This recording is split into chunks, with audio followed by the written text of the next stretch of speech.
Yeah, I sliced my finger when I was cutting some of these infill parts. It's partly because I'm Canadian, but I think the other part was because I was being too quick and frisky, a little jumpy, and just not taking my time. So when you're doing this stuff, you know, you want to be mindful. Just like if you're doing any work project, you know, you're doing stuff, you're using tools, cutting things.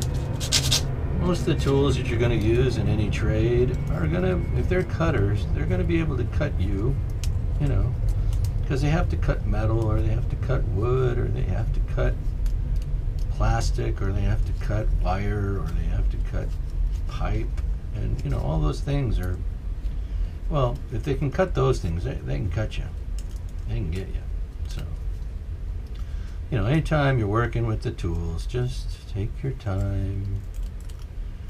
Try not to be Canadian. All right, so we get this thing, and we start working it around like so. You see this?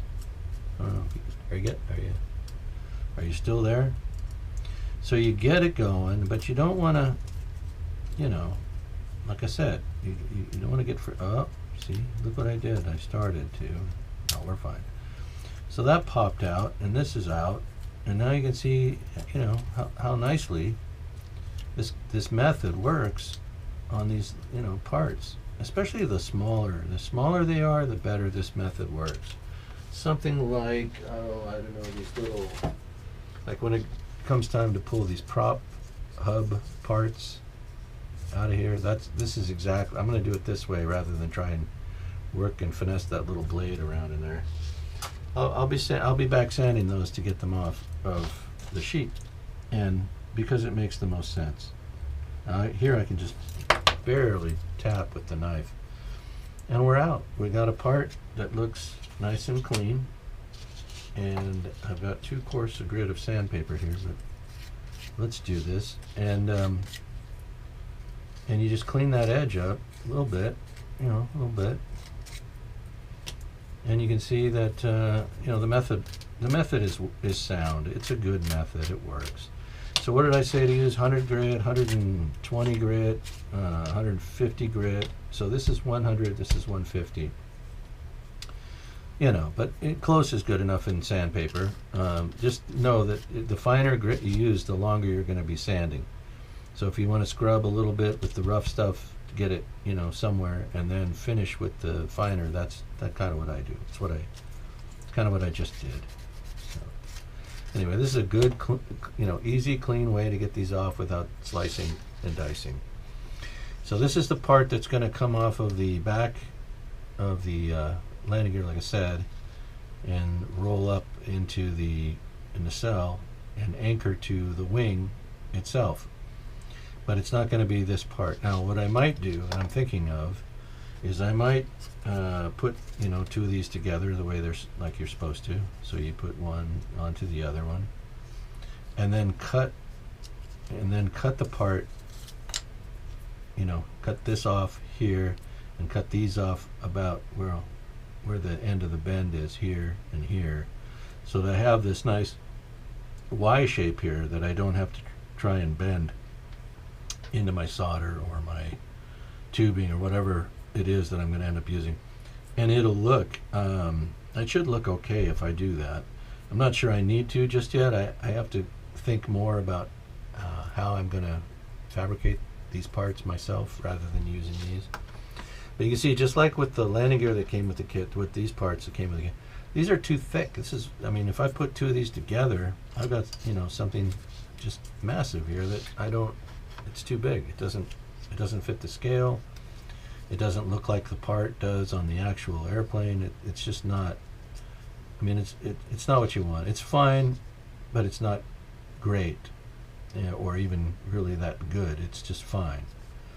You know, when your girl says, "Oh, you know, it's fine," you know, she doesn't really mean that it's fine. You know that. That's not fine. It's fine, but it's not good.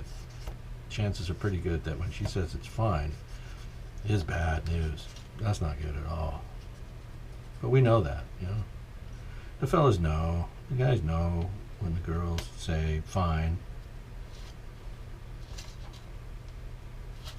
They don't mean fine. They mean you better find your way out.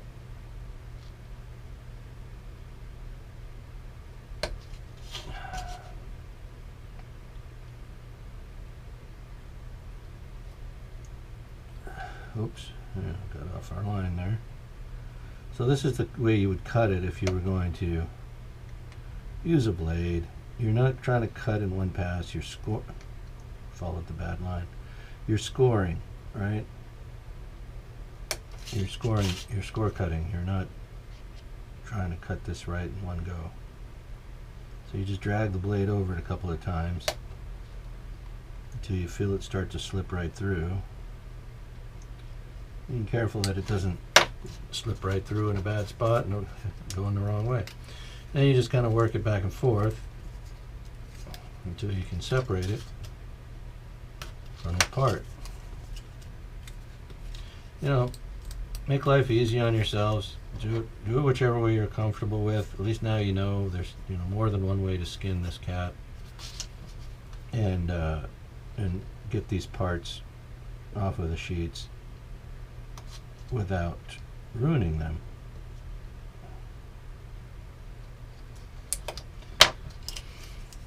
Dicey, real dicey with the blade. You gotta have some experience to go and start hacking these out with an X-Acto, and especially on these intercuts. Intercuts are where the part is on the outside of the blade like this. The cut's on the inside of the part. Again, we're not trying to slice through there on one pass. We're just trying to find that line with the point of our knife and draw on top of it, only we're drawing with the tip of a blade instead of with the pen. Think of it that way. Let's see if that worked. I think we're close. Yep. Come this way. Try again. Oh, we still got a little more. There she goes. Yeah, okay. So you see, I think sanding gets you a cleaner separation with less cleanup. I mean, there's still a little bit of sanding needs to be done. Again, this is too coarse on here. I shouldn't be using it, but you know, it's two roads to get you to the same destination. And which one you choose is up to you. In which cases you decide to do the thing. All right, so if I were going to join these together and actually make a part here, yeah, you see how just ginormous that is. That's a Flintstone landing gear support. That's just wrong for our scale and for our purposes and what the rest of this project is trying to be. So I just can't put that on there. You see that? So you know, just for the viewers though at home, if you want to start building these, or if you're already building them, but you know, you're looking for tips and tricks, or maybe you didn't know about the back sanding, or maybe you don't typically use a pen. You know, both of these are, you know, good tips. I used to just cut them without thinking about it, without marking them off with the marker, and I'd get into trouble once in a while, just missing the line and cutting the wrong way, or I don't know. It would happen, and with this, you kind of reduce the overhead of those mistakes. All right, so that's our part. That's our video. A little bit on this, a little bit on the wings, where we stand on the project, which means now I'm going to be infilling this one. Then I'll sand it to the general profile like I did this. Then I'm going to pull the wire. Actually, before I pull the wire, I think what I'll be doing, once I get this one or once I get this one infilled and sanded roughly to the same degree as this, I think at that point I'll lay these up together and we'll make the big wing. Keep calling it a big wing, it's not that big. Here's my other aileron in case anybody's worried about that. So we know that the dihedral I think was 1.125" at the wingtip. I think that's a bit steep. I don't think I want it to be that high out there. So I think what we're going to do is just 1 inch at the wingtip. And I want to make sure that I get these flush on the bottom. If I get them flush on the bottom, they'll be where they need to be on the top here. So there's going to be a bit of a trick, you know, getting these pinned and getting them the wingtip set at exactly the same height. Obviously, I'll have to clear everything off of here and be focused 100% on that step. Once that's done, then I can pull the wire, and then I can finish the infill, and then we can begin the process of running the wing, sanding it into paint prep, getting it to the same stage that the fuselage and that the tail feathers are in, which is pretty close, not all the way there, but pretty close. And then once the airplane is assembled, I can mud it one last time completely, just mud the whole thing with that filler, wet filler. Let that dry for a day or two, and then a couple of final sanding sessions with the sand and seal going on and coats between each sanding session. Once that's done, and before the landing gear goes on, we can start paint. And then I can detail the landing gear wheel wells. I'll probably just go ahead and use these parts here. What I might do on these, they line the inside of the nacelle. So this has to be cut away where I've got it marked out, right? We're not going to have this dummy wheel here. We're going to have landing gear, so this will be sliced out. These are folded and glued to the underwing surface. These are actually glued, let's see, this way. Here's where the landing gear legs are. So these get glued on this way. These sides are folded up. The front and rear are folded up. What I'll probably do is glue this onto a piece of my birch ply in that. Oh, where is it? You know, this stuff. So I'll glue the piece on. Obviously, this won't be the one I use. Glue this onto this. We'll make cuts so that we can fold those, right? And with this backer, then it'll be a little more durable, and I'll be able to shape it a little bit better to fit